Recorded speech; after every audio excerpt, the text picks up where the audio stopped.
A Record também está na França.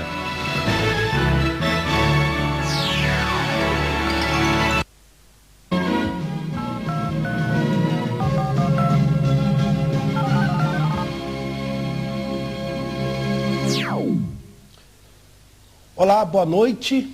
Estamos juntos para mais um programa Fala Que Eu Te Escuto. E antes de apresentarmos o tema de hoje, vamos saber as principais notícias do dia. Tudo isso em apenas um minuto.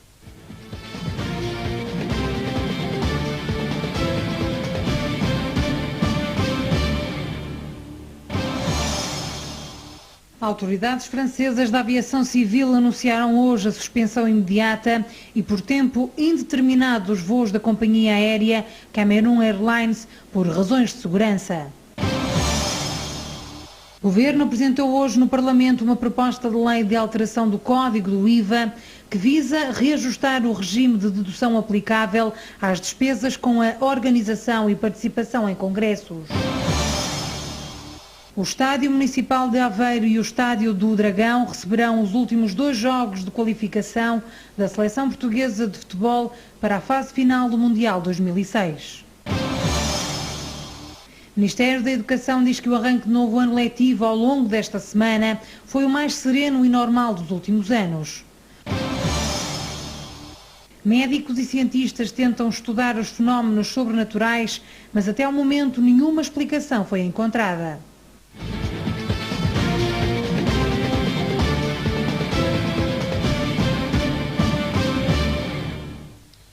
Muito bem, então nós vamos falar hoje sobre forças ocultas.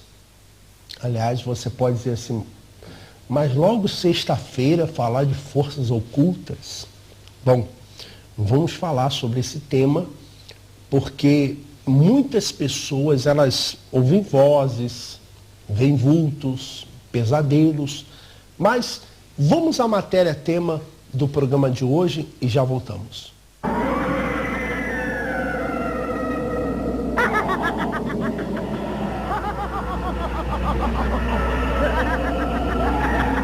Almas penadas, espíritos do outro mundo, encostos, fantasmas, são algumas designações utilizadas para explicar as aparições sobrenaturais.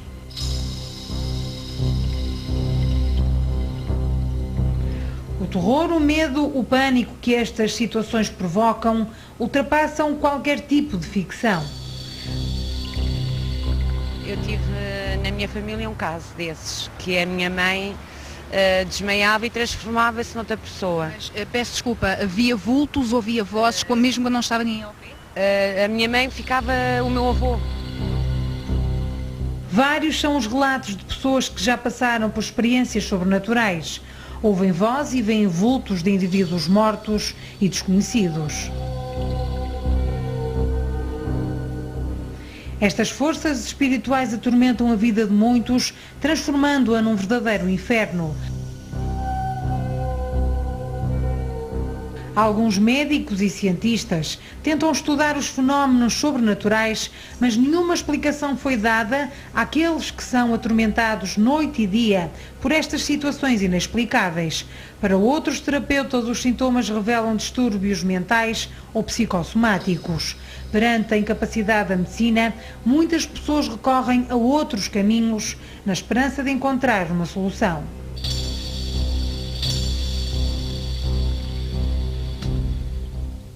Bom, estamos aqui mais uma vez para apresentarmos o programa em que posso, aliás, Fala Que Eu Te Escuto, o programa que posso te ajudar vem depois. É que nós estávamos conversando aqui sobre obra social e realmente aí veio a matéria em cima do que nós estávamos falando, porque eu perguntava aqui ao nosso convidado, José Lucas, que é membro da Associação Divulgadores do Espiritismo de Portugal, se tinha alguma obra social que a gente pudesse divulgar aqui no programa. A ADEP, a Associação de Divulgadores do Espiritismo de Portugal, tem como função primária a divulgação correta da doutrina espírita, junto das pessoas, do Aliás, público em geral. Aliás, eu só estou perguntando isso porque me pegaram de surpresa aqui. Exato. E temos essa função da divulgação do espiritismo junto das pessoas, junto dos média, e trabalhamos essencialmente na área da comunicação. No entanto, temos conhecimento de que existem vários centros espíritas, várias associações espíritas em Portugal que colaboram, obviamente, dentro do espírito cristão, certo, com instituições de beneficência que necessitam de apoio de pessoas muito carenciadas. Bom, mas geralmente com uma característica: as associações espíritas geralmente trabalham sempre na retaguarda, procuram não projetar o que fazem em prol do próximo, porque é uma questão de postura, não é? Tá bom. E como é um programa democrático, vou perguntar a mesma coisa que o pastor Carlos, embora não fosse aquilo que eu queria perguntar de início, mas me pegaram de surpresa aqui. Existe alguma obra de caridade que é feita assim pela Igreja Universal do Reino de Deus, sendo de ajuda espiritual? Bom, desde longo tempo, já que a Igreja Universal do Reino de Deus, os centros de ajuda espiritual, elas têm uma componente social, porque uma coisa não pode ser desvinculada da outra, porque todos os dias chegam aos centros de ajuda espiritual pessoas carentes, pessoas necessitadas, e nós temos também conhecimento de certas instituições que muitas vezes lutam com dificuldades. Nós temos um projeto que está em andamento, que é o Coração de Ouro, que faz exatamente isso, vai junto das instituições carentes e procura divulgar junto de pessoas que, de uma certa forma, possam nos auxiliar nesse trabalho, que muitas vezes nós queremos ir mais além, mas sentimos também uma certa dificuldade. Tá certo. Bom, você me desculpe, porque realmente eu fui pego de surpresa aí, porque a gente estava conversando sobre isso, aí entrou no ar o programa, quer dizer, a matéria foi mais curta do que nós imaginávamos. Vamos então à matéria-tema, para nós entrarmos aqui realmente no assunto do programa de hoje. Temos a matéria-tema? Não? Bom, vamos fazer o seguinte então. Temos o José Lucas, que é o divulgador, quer dizer, que é membro da Associação de Divulgadores de Espiritismo de Portugal. Ô José Lucas, essa questão das forças ocultas, ouvir vozes, ter visão de vultos, qual é a opinião que vocês têm a respeito disso?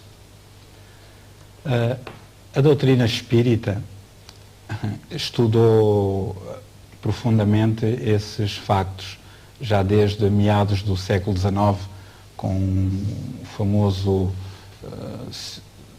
professor parisiense, o professor Hippolyte Léon Denisard Rivail, que adotou o pseudónimo de Allan Kardec. E ele fez pesquisas muito acuradas, que têm sido comprovadas até aos dias de hoje, acerca da possibilidade da comunicabilidade com aqueles que nós chamamos os mortos, que estão tão vivos como nós. Então, digamos em abono da verdade, que o Espiritismo demonstrou, a doutrina espírita demonstrou experimentalmente aquilo que as religiões tradicionais até então acreditavam na vida para além da morte. A partir daí, já não foi necessário acreditar na vida para além da morte, porque ficou demonstrado experimentalmente que a vida continua, através de todo um conjunto de fenómenos que iam acontecendo, pesquisas com os chamados médiuns, pessoas que têm uma faculdade paranormal que lhes permite captar, percepcionar o mundo espiritual, e que variam ao infinito, desde a mediunidade da audiência, de vidência, de fala, de escrita, como o Fernando Pessoa, que era um médium psicógrafo, entre outros tipos de mediunidades, de efeitos físicos que permitem que possa haver barulhos nesta ou naquela casa, etc. Então, essa fenomenologia foi muito bem estudada, está bem caracterizada na obra de Kardec, nomeadamente no livro dos médiuns, que é o livro que traz a parte experimental e científica do Espiritismo, e que hoje em dia tem vindo a ser pesquisada por outros cientistas, curiosamente fora da área do Espiritismo, certo, e que têm vindo comprovando essas assertivas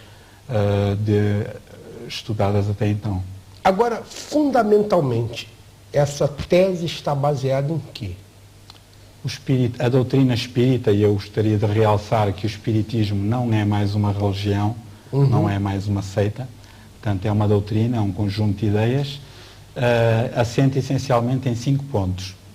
Na existência de Deus, 5 pontos. Naquilo que nós vulgarmente chamamos Deus, o Criador do Universo, na imortalidade da alma, o Espiritismo diz-nos que somos imortais, estamos temporariamente num corpo de carne, na comunicabilidade dos espíritos, é possível, dentro de determinadas condições, falar com aqueles que estão do lado de lá da vida, na reencarnação e na pluralidade dos mundos habitados.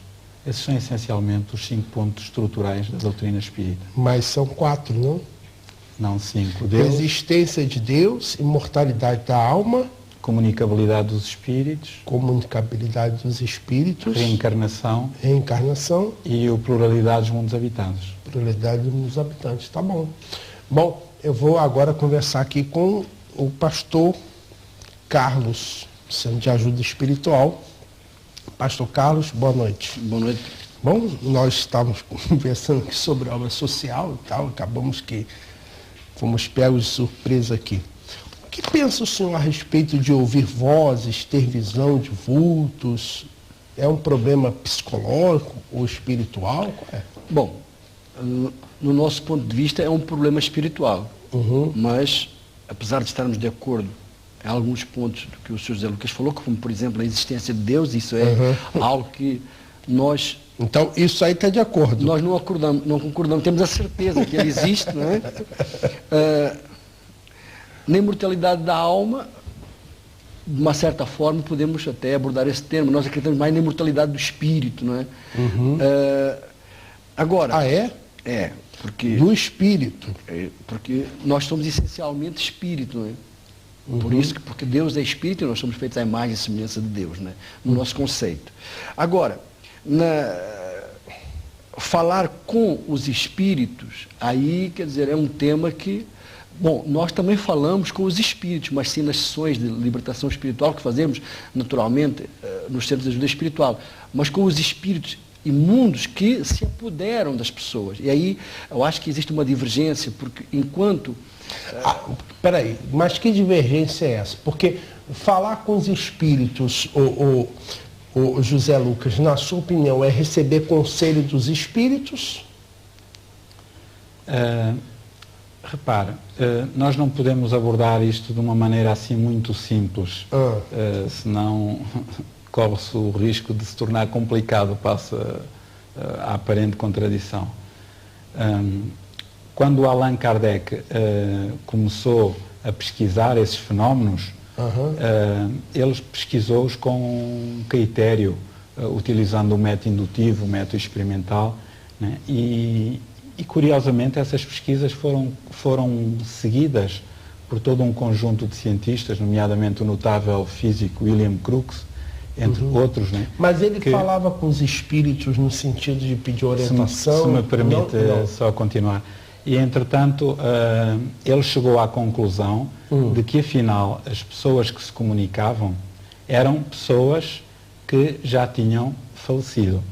E então ele chegou à conclusão também de que as pessoas que se comunicavam não sabiam tudo, né? Sabiam aquilo que sabiam quando tinham saído da Terra através do fenómeno natural da morte. Então eles evocavam o espírito de uma pessoa evoluída, evocavam o espírito de uma pessoa que eles conheciam que tinha, por exemplo, pouca instrução, e chegaram à conclusão de que o facto da pessoa morrer, isto é, alargar o corpo de carne, não a tornava diferente. A pessoa continua apenas num outro plano existencial, mas o ser espiritual, a inteligência, né? Como dizia aí há pouco o pastor, continua com todo o seu acervo psicológico adquirido até então, psíquico, no mundo espiritual, com a sua personalidade, com as suas tendências viciosas, com as suas tendências filantrópicas, com a sua personalidade. Curiosamente, ou mais modernamente, eu tive a oportunidade, o ano passado, em abril, de entrevistar